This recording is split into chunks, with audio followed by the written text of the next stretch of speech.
As we head down the road towards the next generation consoles, let's talk pricing.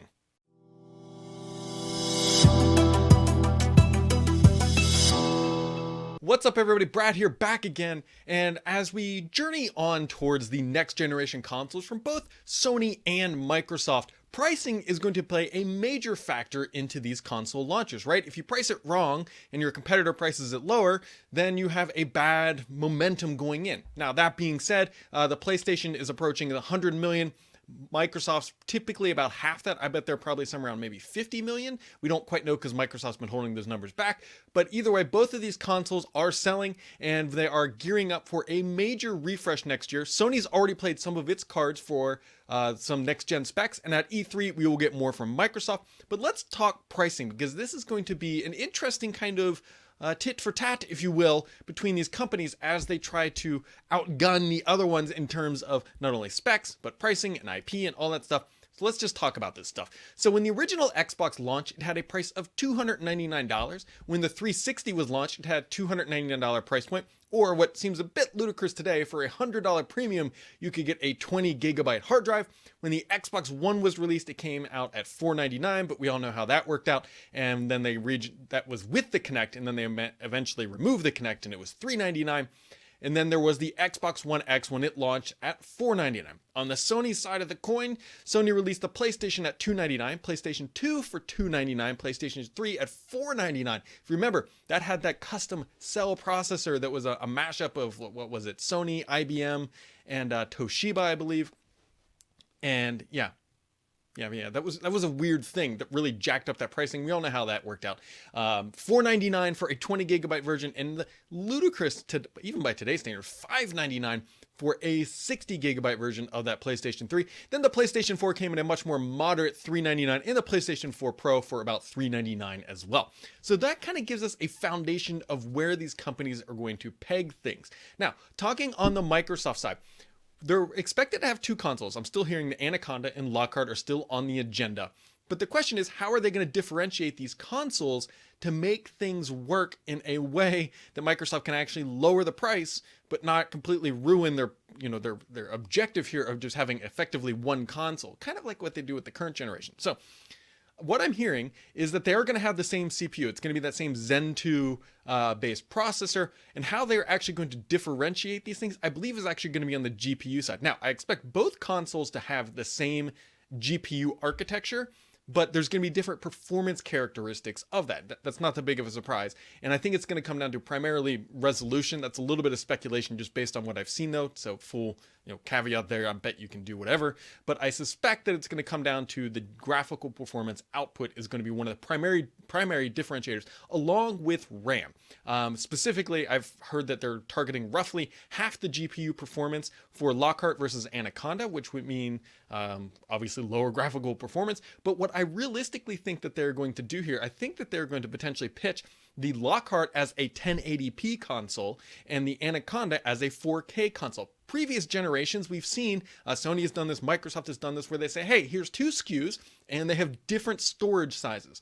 Well, that narrative never really feels right, because it's like, hey, you can get half your games stored here, or you can buy this console and store all your games. Obviously, we know that storage is finite and you can have more games, but you get the idea. Less games or more games stored on your device. But that narrative just, it feels weird personally.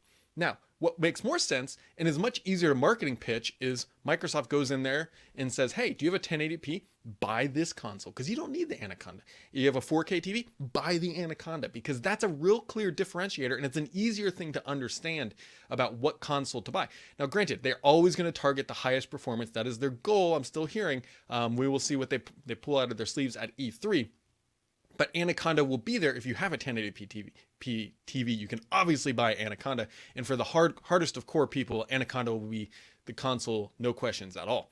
The question becomes, how do you price these things? If something obviously is half the graphical performance, then yeah, it's going to obviously be it's going to be priced lower, right? So here's kind of what I'm thinking. I bet that the Anaconda is still $499. I bet that is probably where Microsoft is going to come in based on what we have seen with the Xbox One X. Microsoft has already proven that they can sell a console at that price. Microsoft has the exact data. I think it's fair to say that the Xbox One X has sold fairly well for considering how late in the process it was refreshed. And if Microsoft is going to pack everything in there, shoot for the moon, $499 seems like a logical price point. The really interesting one, and I keep saying that Lockhart is a more interesting one, I think that it's going to come in somewhere between $299 and $349.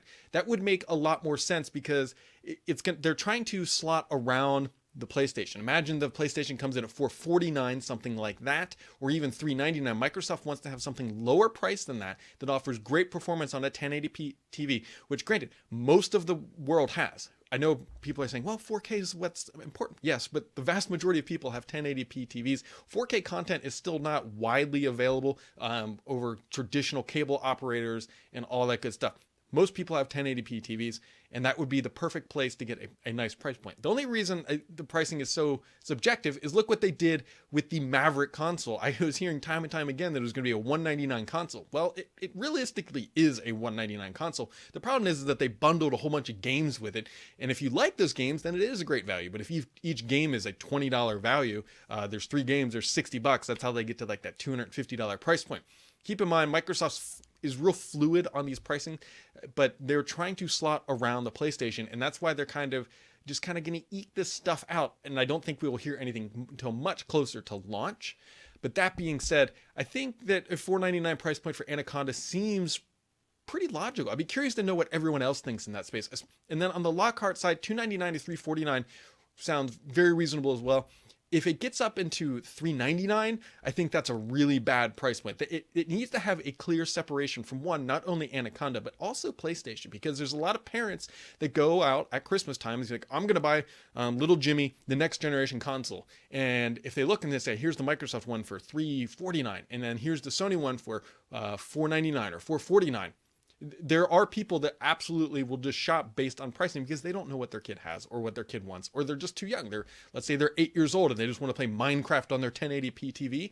They're going to buy the simplest solution to get them to there. So this is just some sort of out loud thinking along with some drizzled in insider info that I've just heard over the past few weeks. I'll be curious to know what you guys all think about how they are going to price this stuff out. E3 is a little over a month away, and Microsoft's Build Conference is next week, so I'll be in Seattle for that, and we'll see what else we can dig up. That's it for this week, guys. Have yourselves a wonderful day.